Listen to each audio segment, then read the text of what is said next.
Om Shanti. Good morning. सदा सुनू तेरी मुरली शिव बाबा। तो बाप दादा ने भी बिल्कुल बहुत पक्का नियम रखा था, बच्चों को हर रोज़ मुरली मिले। और यदि ब्रह्मा बाबा के रथ की तबीयत भी ठीक न होती थी तो भी बाबा लिखवाते थे। तो 18 पेज भी ब्रह्मा बाबा ने बैठ कर के लिखा ताकि बच्चों को हर रोज़ मुरली मिले। अंत में भी बाबा सवेरे क्लास में न आ सके, फिर भी बाबा को ध्यान था कि आज की डेट की मुरली अवश्य होनी चाहिए। तो फिर बाबा रात्रि क्लास भी ऐसे कराई जो सदा के लिए सबके लिए एक सौगात बन गई। तो जितना बाबा को ध्यान है मुरली सुनाने का, कभी कभी बाबा कहते थे शिव बाबा तो बहुत दूर से आए हैं मुरली सुनाने, क्या हम बच्चों को इतना ध्यान रहता है कि हम अपनी बुद्धि को तैयार करके मुरली सुने। आज की मुरली 19 तारीख की, और आज भी जो बाबा की लहर चल रही है वही है, क्योंकि ये बाबा के अंतिम साकार वर्ष की मुरलियाँ सुन रही हैं। तो बाबा की 2 बातों पर बहुत बहुत शिक्षाएं मिल रही है। एक तो आत्म स्मृति और याद की यात्रा, और दूसरा दैवी गुणों की धारणा। बच्चों का कैरेक्टर कितना ऊंचा होना चाहिए, ऊंचते ऊंच भगवान के बच्चे हैं, किस प्रकार का व्यवहार हो। बाबा हमें शिक्षाएं दे रही हैं ताकि हम अपनी कर्मातीत स्थिति को, संपन्न संपूर्ण स्थिति को प्राप्त कर सके। मुरली का सार, मीठे बच्चे देही अभिमानी बनने की प्रैक्टिस करो। इस प्रैक्टिस से ही तुम पुण्य आत्मा बन सकेंगे। प्रश्न, किस एक नॉलेज के कारण तुम बच्चे सदा हर्षित रहते हो? रहते हैं सदा हर्षित? कौन सा ज्ञान मिला है जिस कारण से सदा हर्षित रहना संभव हो जाता? और ये ज्ञान न होता तो बहुत कठिन महसूस होता। आप जानते हैं उत्तर, लज्जा कर रही हैं सुनाने में। तुम्हें नॉलेज मिली है कि ये नाटक बड़ा वंडरफुल बना हुआ है, इसमें हर एक एक्टर का अविनाशी पार्ट नूंदा हुआ है। सब अपना अपना पार्ट बजा रहे हैं। इस कारण तुम सदा हर्षित रहते हो, राइट? कोई भी सीन आए फिर भी कल्याण है, कल्याण है, कल्याण है। कोई भी कुछ करे कोई हर्जा नहीं, वो तो अपना पार्ट बजा रहे हैं, हमें अपना पार्ट बजाना है। प्रश्न, कौन सा एक हुनर बाप के पास है दूसरों के पास नहीं? ये भी उत्तर आप जानते हैं। देही अभिमानी बनाने का हुनर एक बाप के पास है, क्योंकि वह खुद सदा देही है, सुप्रीम है। ये हुनर किसी भी मनुष्य को आ नहीं सकता। जो खुद बिल्कुल सब बातों से न्यारा, देह से न्यारा, वही हमें वो शिक्षा देके खींच भी सकती हैं, मदद भी कर सकती। ओम शांति। रूहानी बच्चों अर्थात आत्माओं प्रति बाप बैठ समझाती हैं। अपने को आत्मा तो समझना है ना। बाप ने बच्चों को समझाया है, पहले पहले ये प्रैक्टिस करो कि हम आत्मा है, न कि शरीर। जब अपने को आत्मा समझेंगे तब ही, पहली बात, मुख्य बात, जब ही अपने को आत्मा समझेंगे तब ही परम पिता को याद करेंगे। अपने को आत्मा नहीं समझेंगे तो क्या होगा?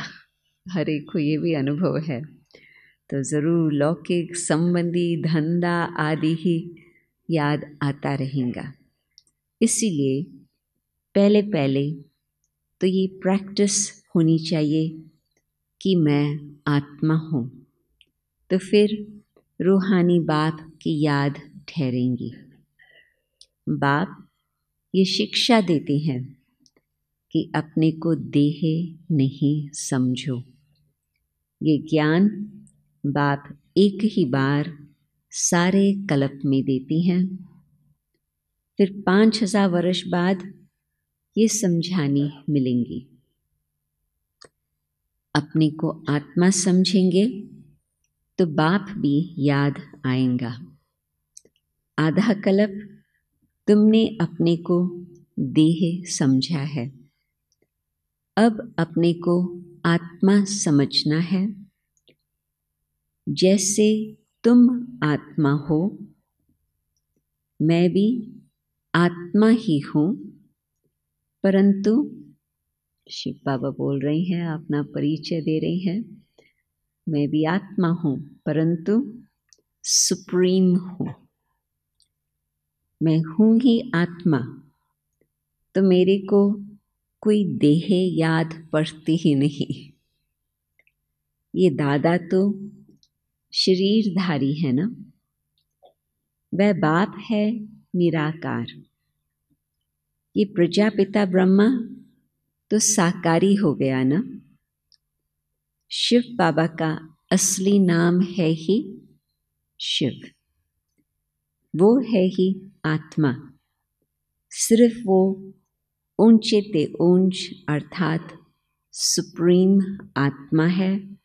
सिर्फ इस समय ही आकर इस शरीर में प्रवेश करता हूँ। वैसे कोई कितना भी अपना दिमाग लड़ाए कि भगवान कौन है उसके लिए खोजे, कितने वर्ष बीत गए, सदियां बीत गई और पहचान नहीं मिली।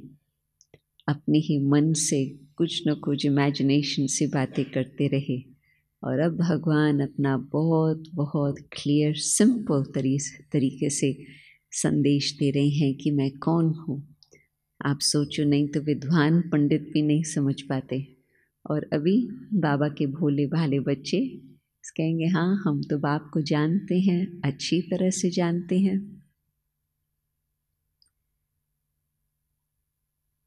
वह कभी देह अभिमानी हो न सके। देह अभिमानी साकारी मनुष्य होते हैं, वो तो है ही निराकार। उनको आकर ये प्रैक्टिस करानी है, करनी नहीं है, वो तो है ही, करानी है। कहते हैं तुम अपने को आत्मा समझो। मैं आत्मा हूँ, आत्मा हूँ, ये पाठ बैठकर पढ़ो। मैं आत्मा शिव बाबा का बच्चा हूँ। हर बात की प्रैक्टिस चाहिए ना।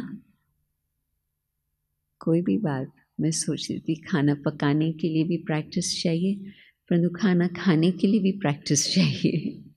जो जिस कल्चर का होगा, छोटे बचपन से ही उनको सिखाया जाता, लेफ्ट हैंड से नहीं खाओ, राइट हैंड से खाओ।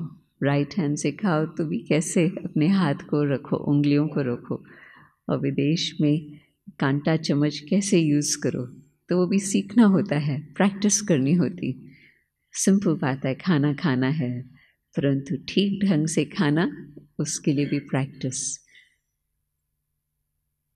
हर बात की प्रैक्टिस चाहिए ना। बाप कोई नई बात नहीं समझाते हैं। तुम जब अपने को आत्मा पक्का पक्का समझेंगे तब बाप भी पक्का पक्का याद रहेगा। देह अभिमान होगा तो बाप को याद कर नहीं सकेंगे। बहुत बातें बुद्धि को खींचने वाली है। आधा कल्प तुमको देह का अहंकार रहता है। अभी तुमको सिखाता हूँ कि अपने को आत्मा समझो। सतयुग में ये शिक्षा मिलेंगी। बाबा कहते सतयुग में ऐसे कोई सिखाता नहीं है कि अपने को आत्मा समझो। शरीर पर नाम तो पड़ता ही है, नहीं तो एक दो को बुलावे कैसे? हे आत्मा तुम आओ, किस आत्मा को बुला रहे हैं पता नहीं चलेगा। यहाँ तुमने बाप से जो वर्षा पाया है वही प्रारब्ध वहाँ पाते हो। जितना वर्षा अब भी लिया उस आधार पर वही वर्षा प्रारब्ध बन जाता। तो वर्षा अलग प्रारब्ध अलग ऐसे नहीं। बाबा आज कहते हैं इसका आधार और उसका आधार सेम। बाकी बुलाएंगे तो नाम से। कृष्ण भी शरीर का नाम है ना। भक्तों को ये सिंपल बात भी पता नहीं कि कृष्ण जिसको हम कहते हैं पूजते हैं वास्तव में वो तो सिर्फ शरीर के नाम की बात है। नाम बिगर तो कारोबार आदि चल न सके। ऐसे नहीं कि वहाँ ये कहेंगे कि अपने को आत्मा समझो। वहाँ तो आत्म अभिमानी रहते ही है। ये प्रैक्टिस तुमको अभी कराई जाती है क्योंकि पाप बहुत चढ़े हुए हैं। आस्ते आस्ते थोड़ा पाप चढ़ते चढ़ते अभी फुल पाप आत्मा बन पड़े हो। आधा कल्प के लिए जो कुछ किया वो खलास भी तो होगा ना। अंत घड़ी भी तो आएंगी। आस्ते आस्ते कम होता जाता है। सतयुग में तुम सतो प्रधान हो, त्रेता में सतो बन जाते हो। वर्षा अभी मिलता है। अपने को आत्मा समझ बाप को याद करने से ही वर्षा मिलता है। ये देही अभिमानी बनने की शिक्षा बाप अभी देते हैं। सतयुग में ये शिक्षा नहीं मिलती। अपने अपने नाम पर ही चलते हैं। यहाँ तुम हर एक को याद के बल से पाप आत्मा से पुण्य आत्मा बनना है। सतयुग में इस शिक्षा की दरकार ही नहीं। न तुम ये शिक्षा वहाँ ले जाते हो। मन बुद्धि संस्कार ये बातें भाषा में ही नहीं आती, दिमाग में ही नहीं है। वहाँ न ये ज्ञान न योग ले जाते हो। तुमको पतित से पावन अभी ही बनना है। फिर आस्ते आस्ते कला कम होती है। जैसे चंद्रमा की कला कम होते होते लीक जाकर रहती है, एक छोटी सी लकीर। तो उसमें मूंझो नहीं। कुछ भी न समझो तो पूछो। पहले तो ये पक्का निश्चय करो कि हम आत्मा है। तुम्हारी आत्मा ही अभी तमो प्रधान बनी है, पहले सतो प्रधान थी, फिर दिन प्रतिदिन कला कम होती जाती है। मैं आत्मा हूँ, ये पक्का न होने से ही तुम बाप को भूलते हो। पहले पहले मूल बात ही ये है। आत्म अभिमानी बनने से बाप याद आएगा तो वर्षा भी याद आएगा, वर्षा याद आएगा तो उसका रिजल्ट आत्म स्मृति, बाबा की याद, वर्षे की याद, और नेक्स्ट स्टेप एक एक बाबा कनेक्शन बताते जा रहे हैं। वर्षा याद आएगा तो पवित्र भी रहेंगे। हमें ऐसे देव समान बनना है तो जरूर पवित्रता चाहिए। दैवी गुण भी रहेंगे। एम ऑब्जेक्ट तो सामने है ना, ये है गॉडली यूनिवर्सिटी। भगवान पढ़ाते हैं। देही अभिमानी भी वही बना सकते, और कोई भी ये हुनर जानता ही नहीं है। एक बाप ही सिखलाते हैं। ये दादा भी पुरुषार्थ कर रहे हैं। बाप तो कभी देह लेते ही नहीं, जो उनको देही अभिमानी बनने का पुरुषार्थ करना पड़े। भगवान को किस बात में पुरुषार्थ करना होता? कौन समझता है? नहीं, भगवान को किसी भी बात में पुरुषार्थ करने की तो दरकार ही नहीं। और कौन समझता है कि हाँ, कुछ पुरुषार्थ भगवान को भी करना पड़ता?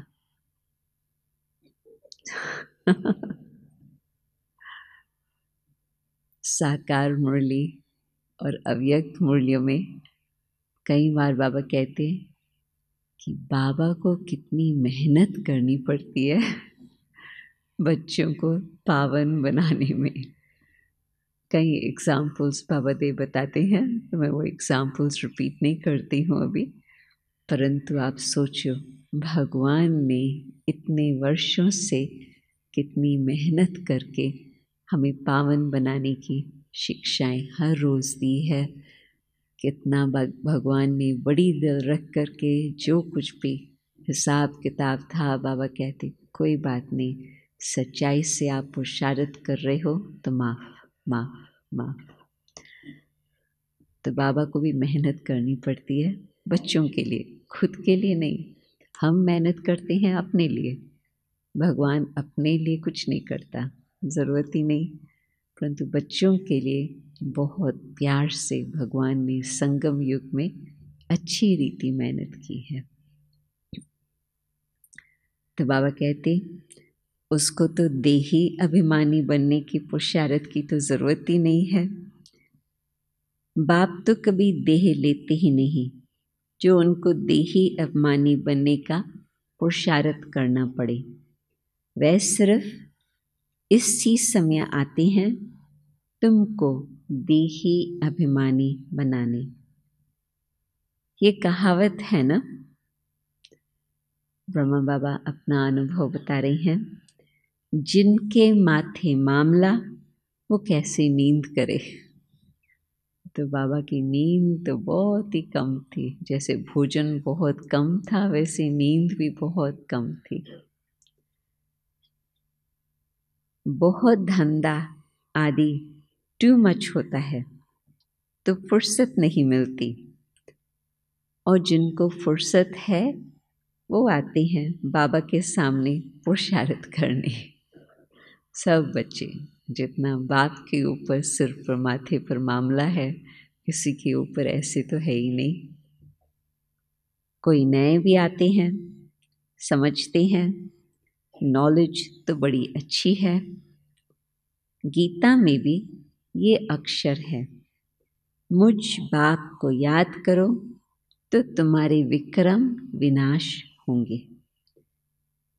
तो बाप ये समझाती हैं, बाप कोई को दोष नहीं देते, ये तो जानते हैं तुमको पतित पावन से पतित बनना ही है और हमको आकर पतित से पावन बनाना ही है। ये बना बनाया ड्रामा है, इसमें कोई के निंदा की बात नहीं। तुम बच्चे अभी ज्ञान को अच्छी रीति जानते हो और तो कोई भी ईश्वर को जानते ही नहीं, इसीलिए निधन के नास्तिक कहलाए जाते हैं। बाबा स्ट्रॉन्ग भाषा यूज़ कर रहे हैं, परंतु प्यार से, ताकि लोगों के आँख खुले।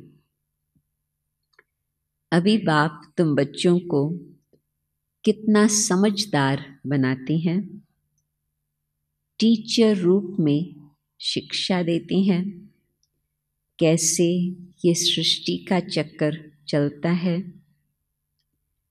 ये शिक्षा मिलने से तुम भी सुधरते हो। भारत जो शिवालय था वो अब वैशाल्य है ना, इसमें गिलाने की तो बात ही नहीं। ये खेल है जो बाप समझाते हैं। तुम देवता से असुर कैसे बने हो, ऐसे नहीं कहते क्यों बने, बाबा समझा रहे कैसे बने। बाबा ये नहीं पूछते तुम क्यों बने। बाप आए ही है बच्चों को अपना परिचय देने और सृष्टि का चक्कर कैसे फिरता है ये नॉलेज देती हैं। मनुष्य ही जानेंगे ना, अभी तुम जानकर फिर देवता बनते हो। ये पढ़ाई है मनुष्य से देवता बनने की, जो बाप ही बैठ पढ़ाते हैं।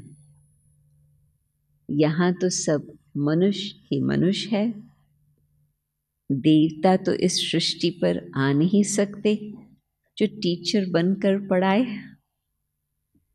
देवताएं खुद तो अपने राजधानी में मौज में हैं, तो उन्हों के लिए गायन आता कि उन्हों का परछाई भी पतित दुनिया में नहीं पड़ सकता, तो वो थोड़े आएंगे अपना आराम को छोड़ के हमारे पास पतितों को पावन बनाने।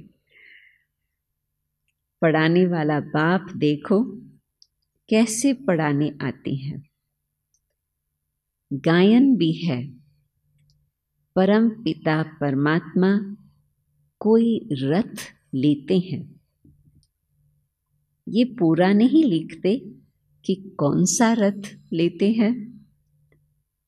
त्रिमूर्ति का राज भी कोई समझते नहीं। वैसे पुराने बूढ़े तन में, ब्राह्मण तन में आते हैं भगवान। ये तो गीता के भी महावाक्य है, सत्यनारायण की कथा में भी यही बातें आती। परम पिता अर्थात परम आत्मा, वो जो है सो अपना परिचय तो देंगे ना। अहंकार की बात नहीं है। न समझने के कारण कहते हैं इनमें अहंकार है। ये ब्रह्मा तो कहते नहीं कि मैं परमात्मा हूँ, ये तो समझ की बात है। ये तो बाप के महावाक्य है, सभी आत्माओं का बाप एक है और इनको दादा कहा जाता। ये भाग्यशाली रथ है ना, कमाल है। बाबा को न पहचानने के कारण फिर वो ऐसे ऐसे शब्द कहते हैं। ये तो अपने अहंकार से ये बातें कह रहा, ये नहीं कह रहा उसने आकर के अपना परिचय इनके द्वारा दिया है। नाम भी ब्रह्मा रखा है क्योंकि ब्राह्मण चाहिए ना। आदिदेव प्रजापिता ब्रह्मा है, प्रजा का पिता है। अब प्रजा कौन सी? प्रजापिता ब्रह्मा, शरीरधारी है तो अडॉप्ट किया है ना। बच्चों को शिव बाबा समझाते हैं, मैं अडॉप्ट नहीं करता हूँ। बाबा अलग अलग कर रहे हैं भाषा ब्रह्मा बाबा की कि मैं तुम बच्चों को अडॉप्ट करता हूँ, और उसकी भाषा तुम सब आत्माओं तो सदैव मेरे बच्चे है ही। वो अलग बात कह रहा, ये अलग बात कह रहा। मैं तुमको बनाता नहीं हूँ, मैं तो तुम आत्माओं का अनादि बाप हूँ। अनादि सत्युग में जानते भी नहीं, याद भी नहीं करते, तो भी उसका वो संबंध तो वही है और कोई नहीं। बाप कितना अच्छी रीति समझाते हैं, फिर भी कहते हैं अपने को आत्मा समझो।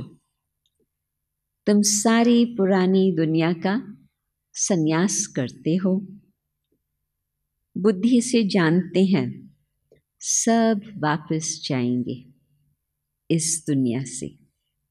ऐसे नहीं संन्यास कर जंगल में जाना है, सारी दुनिया का संन्यास कर हम अपने घर चले जाएंगे। इसीलिए कोई भी चीज़ याद न आए सिवाय एक बाप के। कितनी प्रैक्टिस चाहिए कि बुद्धि इधर उधर वहाँ वहाँ कोई भी खींचने वाला हो, उन सब बंधनों को कट करके बस एक बाप की याद रहे। ये है डेस्टिनेशन, ये है मंजिल। तो अभी भी यही पुरुषार्थ करना होता है, एक बाप की याद। 60 वर्ष की आयु हुई तो फिर वाणी से परे वानप्रस्थ जाने का पुरुषार्थ करना चाहिए। ये वानप्रस्थ की बात अभी की है। भक्ति मार्ग में तो वानप्रस्थ का किसी को पता ही नहीं है। मतलब क्या, सचमुच उसका अर्थ क्या है नहीं जानते। वानप्रस्थ का अर्थ नहीं बता सकते। वाणी से परे मूल वतन को कहेंगे, तो वहाँ जाने की तैयारी उसको कहते हैं वानप्रस्थ। वहाँ सभी आत्माएं निवास करती है, तो सबकी वानप्रस्थ अवस्था है। सबको जाना है घर। शास्त्रों में दिखाते हैं आत्मा भ्रुकुटी के बीच चमकता हुआ सितारा है। कोई समझते हैं आत्मा अंगूष्ठे मिसल है, अंगूष्ठे मिसल को ही याद करते हैं। स्टार को याद कैसे करें, पूजा कैसे करें? तो बाप समझाते हैं तुम देह अभिमान में जब आते हो तो पुजारी बन जाते हो। खुद भी अपने आप को भूले यहाँ आ गए तो भगवान तो बहुत दूर चला गया। भक्ति का समय शुरू होता उसको भक्ति कल्ट कहते हैं। ज्ञान कल्ट अलग है। ज्ञान और भक्ति इकट्ठे नहीं हो सकते। आज हम कहें कि सुबह को मुझे बैठ के पूजा करनी है, फिर जाके मुरली क्लास में बाबा की मुरली सुननी है, तो अंदर वो संघर्ष चलता रहेगा, हम क्या कर रहे हैं। तो फिर ये निर्णय करना होता है, ये करें, क्या करें। एक तरफ मार्ग पकड़ना होता। दिन और रात इकट्ठे नहीं हो सकते। दिन सुख को कहा जाता, रात दुख अर्थात भक्ति को कहा जाता है। कहते हैं प्रजापिता ब्रह्मा का दिन और फिर रात, तो प्रजा और ब्रह्मा जरूर दोनों ही इकट्ठे होंगे ना। तुम समझते हो हम ब्राह्मण ही आधा कल्प सुख भोगते हैं, फिर आधा कल्प दुख, और जो देरी में आने वाले हैं उन्हों के लिए ये हिसाब नहीं है कि इतना लंबा समय सुख। हाँ, उन्हों के लिए भी आधा आधा जितना भी टाइम, परंतु बाबा के बच्चों के लिए आधा कल्प। ये बुद्धि से समझने की बात है। ये भी जानते हो सब बाप को याद नहीं कर सकते। ब्राह्मण परिवार में भी नंबरवार पुरुषार्थ अनुसार और बाहर वालों में भी, हाँ, कोई कोई ऐसे गिनी चुनी आत्माएं होंगी जो अपने धर्म में ऊंच पद प्राप्त करने वाले हो। वो भगवान को पहचान कर भगवान को याद ज़रूर करेंगे। बाकी तो इतनी सारी आबादी है, वो कहाँ आजकल भगवान को पहचानती है और न उनके मन में भावना है। बस जिसने जो गुरु ने मार्ग दिखाया उस पर चल पड़े बस।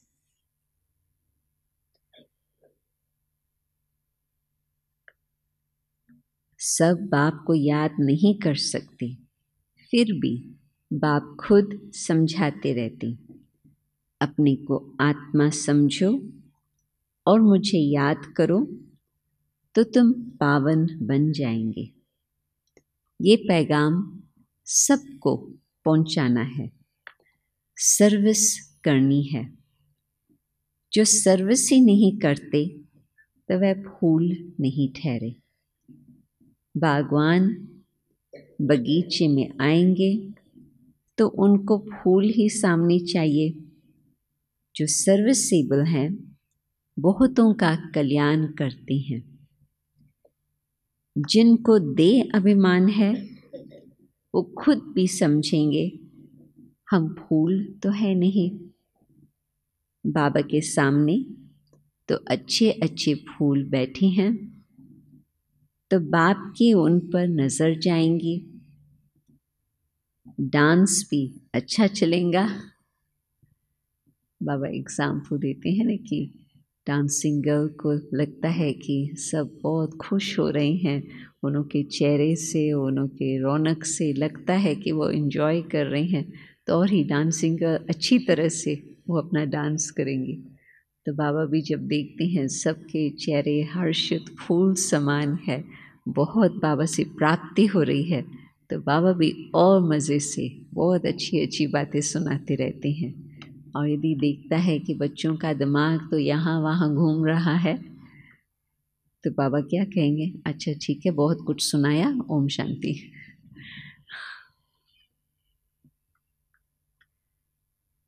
स्कूल में भी टीचर तो जानते हैं ना कौन नंबर 1 है, कौन नंबर 2, 3 में है। बाप का भी अटेंशन सर्विस करने वालों तरफ ही जाएगा। दिल पर भी वो चढ़ते हैं। डिससर्विस करने वाले थोड़ी दिल पर चढ़ते। बाप पहली पहली मुख्य बात समझाते हैं, मंत्र अपने को आत्मा निश्चय करो, तब बाप की याद ठहरेंगी। बे अभिमान होगा तो बाप की याद ठहरेंगी ही नहीं। लौकिक संबंधियों तरफ, धंधे दोरी तरफ बुद्धि चली जाएंगी। देही अभिमानी होने से परलौकिक बाप की याद आएंगी। बाप को तो बहुत प्यार से याद करना चाहिए। अपने को आत्मा समझना, इसमें मेहनत है, एकांत चाहिए। 7 रोज की बट्ठी का कोर्स बड़ा कड़ा है, कोई भी याद न आए, किसको पत्र भी नहीं लिख सकते। फोन्स की तो उन दिनों में कम बात थी, परंतु बाबा कहते हैं कि सचमुच बट्ठी करनी है 7 दिन की, ऐसे हो जिसमें दिल को बुद्धि कहाँ न जाए। ये बट्ठी तुम्हारी शुरू की थी, यहाँ तो सबको रख नहीं सकते, इसीलिए कहा जाता है घर में रहकर प्रैक्टिस करो। भगत लोग भी भक्ति के लिए अलग कोठी बना देते हैं। छोटा सा स्थान भी हो, परंतु भक्ति में भी मान्यता है भगवान की याद के लिए एक छोटा सा स्थान भी हो, एक कोना भी हो तो भी बढ़िया।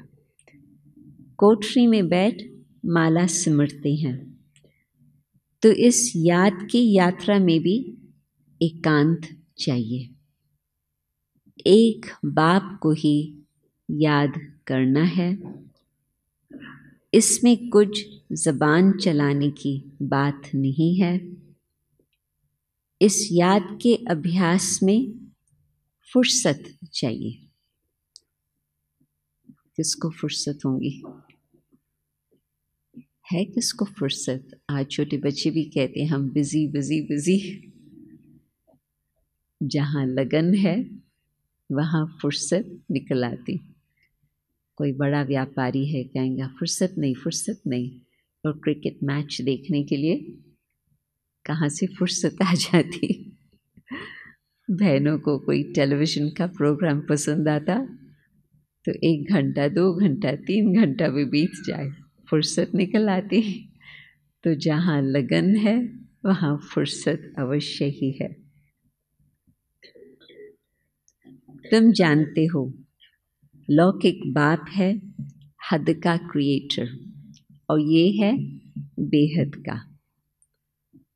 प्रजापिता ब्रह्मा तो बेहद का ठहराना बच्चों को अडॉप्ट करते हैं। शिव बाबा अडॉप्ट नहीं करते, उनके तो बच्चे सदैव है ही। तुम कहेंगे शिव बाबा के हम बच्चे आत्माएं अनादि है ही। ब्रह्मा ने तुमको अडॉप्ट किया है। हर एक बात अच्छी रीति समझने की है। बाप रोज रोज बच्चों को समझाते हैं, कहते हैं बाबा याद नहीं रहती। बाप कहते हैं थोड़ा समय निकालना चाहिए। कोई कोई ऐसे होते हैं जो बिल्कुल समय दे नहीं सकते, बुद्धि में काम बहुत रहता है, फिर याद की यात्रा कैसे हो? बाप समझाते हैं मूल बात है ही ये, अपने को आत्मा समझ मुझ बाप को याद करो तो तुम पावन बन जाएंगे। मैं आत्मा हूँ, शिव बाबा का बच्चा हूँ। ये मन मनाभाव हुआ ना, इसमें मेहनत चाहिए। आशीर्वाद आशीर्वाद की बात ही नहीं, ये तो पढ़ाई है। इसमें कृपा व आशीर्वाद नहीं चलती। मैं कभी तुम्हारे ऊपर हाथ रखता हूँ क्या? ब्रह्मा बाबा तो ऐसे कभी करते ही नहीं थे। तो बाबा कहते तुम जानते हो बेहद के बाप से हम वर्षा ले रहे हैं। अमर भव आयुष्यवान भव, इसमें सब आ जाता। 2 बहुत मुख्य वरदान, अमर भव, आत्मा सदा इस ज्ञान की स्थिति में अमर रहे। सतयुग में तो होंगे ही, परंतु अभी आयुष्यवान भव, ज्ञान की भी लंबी आयु हो, शरीर की भी लंबी आयु हो, तो पुरुषार्थ चालू रहेगा। यदि अभी शरीर छूट जाए कोई भी कारण से, चलो ड्रामा कहेंगे, परंतु फिर वो पुरुषार्थ करने की मार्जिन ही नहीं होगी। जब तक बच्चा थोड़ा बड़ा बने, समझदार बने, फिर कुछ ज्ञान ले सके। उसमें कितने वर्ष लग जाते? 12 साल 15 साल, उसके बाद ही कुछ अच्छी तरह से दिमाग में बैठता। तो बाबा कहते इसमें सब आ जाता। तुम फुल एज आयु पाते हो, वहाँ कभी अकाल मृत्यु नहीं होती। ये वर्षा कोई साधु संत आदि दे नहीं सकते। वो कहते हैं पुत्रवान भव। तो मनुष्य समझते इनकी कृपा से बच्चा हुआ है, बस।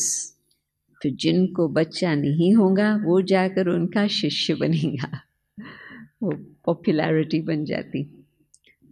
ज्ञान तो एक ही बार मिलता, ये है अव्यभिचारी ज्ञान, शिव बाबा का डायरेक्ट सुनाया हुआ ज्ञान, जिसकी आधा कल्प प्रालब्ध चलती है।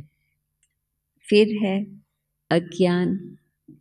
भक्ति को अज्ञान कहा जाता। आप लोग भक्तों को ये नहीं कहना, वो बहुत नाराज हो जाएंगे, परंतु बाबा बच्चों को समझा रहे हैं कि रियलिटी क्या है और उस रियलिटी अनुसार हमें अभी और आगे क्या करना है। भक्ति को अज्ञान कहा जाता। हर एक बात कितना अच्छी रीति समझाई जाती है।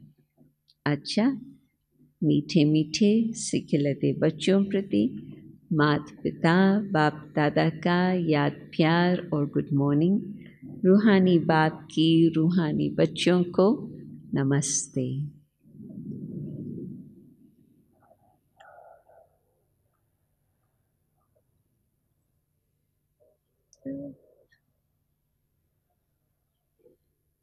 Very good. बाबा तक पहुंचा ना आवाज। धारणा के लिए मुख्य सार।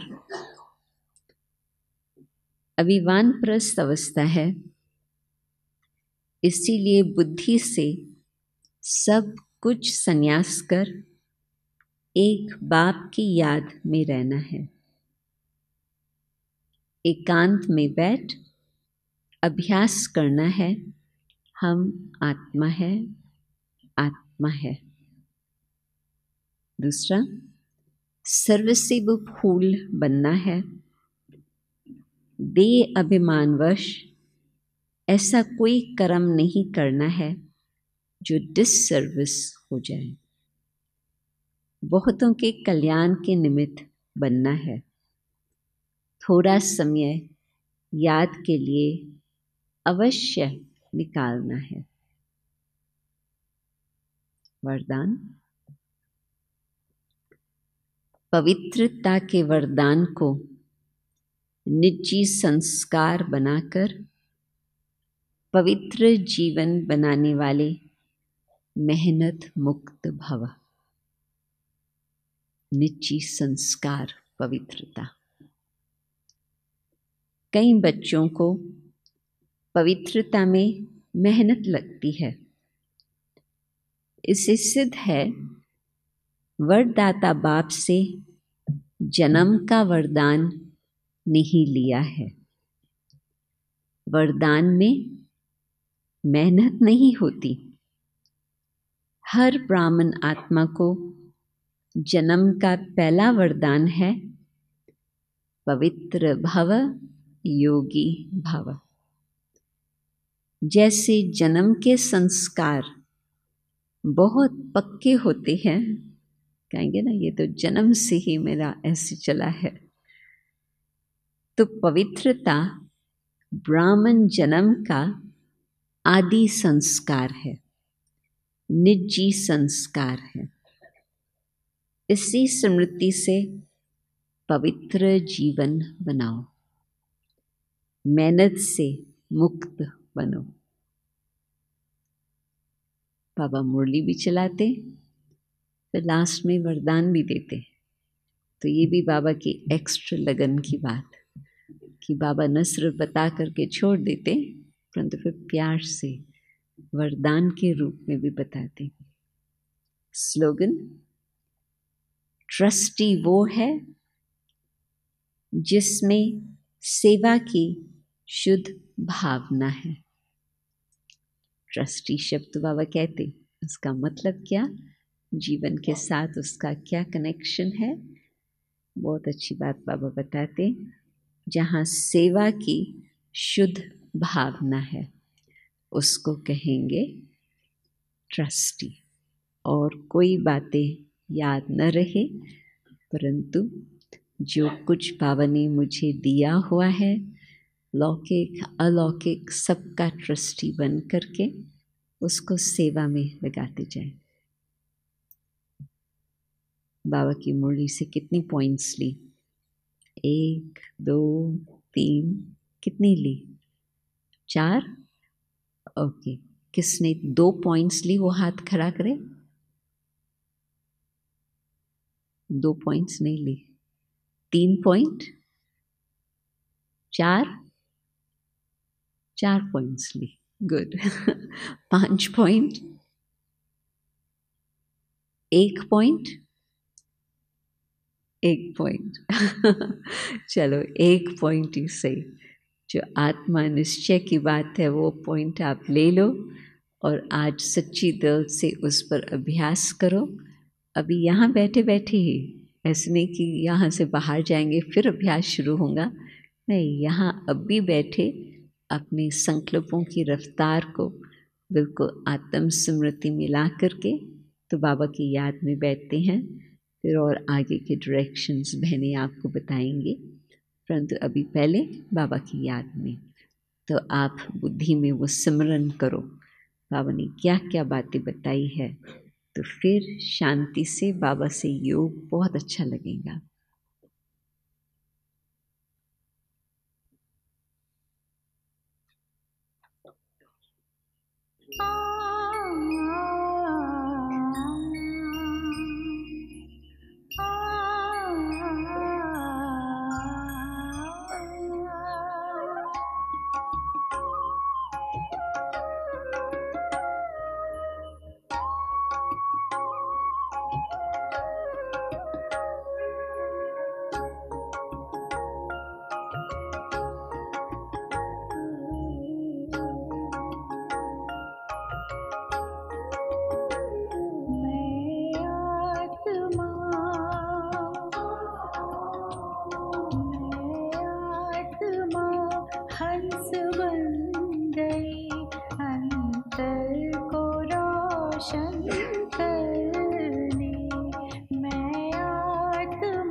मुझे